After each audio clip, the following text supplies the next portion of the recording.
Mel Haber is truly a one-of-a-kind personality. We hope you will enjoy this insight into the boss. He is best known for his quick wit, thousands of stories, and of course, his smile that is never-ending. Morning, Mr. Haber. Good morning. What's on the menu for today? Well, recently I saw an article on the famous Reggie Jackson, the baseball player, and a story came to mind about Reggie. Years ago, I had a discotheque called Cecil's, and we had lines around the block every night to get in, and we had a cover charge of $10. And at that time, my son was collecting the money at the door. And one day I'm sitting at the bar, and Reggie Jackson comes charging up to me with my son following him.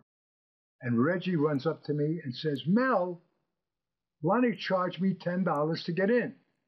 And over his shoulder, my son Lonnie said, "Never got in a baseball game for free." I thought that was pretty cute. Well, what goes around comes around. I had taken a picture with every celebrity, and I asked Reggie to take a picture with me, and he said, "Mel, that'll be $20. And I paid it. There's a bunch of things that I call ego strokes, things that made me feel like I was king of the hill. Years ago, Frank Sinatra called me in the back and said, "I want to talk to you about planning a party here." I knew it was his pre-wedding dinner to Barbara Sinatra. I knew he was going to get married at the Annenberg estate, and he was going to have his pre-wedding dinner the night before at Melvin's. And I was thrilled. And we sat in the back, and he was making all these arrangements for this special dinner with me. And I said to Mr. S, "What an honor to have the party here." And he said, "Come on, kid, you're mishpucha." Mishpucha is the Jewish word for family.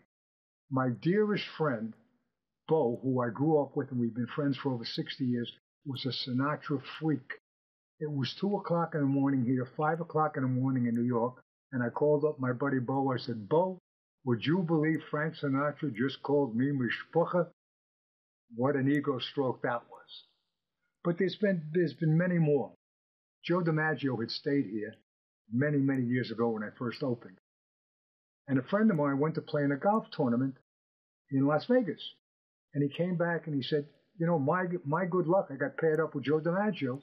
And the first thing he asked me is, "Do you know my buddy in Palm Springs, Mel Haber?" I got to top that. There's probably 45,000 taxi cabs in New York. And a lady customer of mine calls me one day and says, "Mel, you will never believe this. I get into a cab in New York, and the guy asked me where I'm from. And I said, "I'm from Palm Springs." And the guy said, "Do you know Mel Haber?" I mean, I got to tell you, things like that is unbelievable.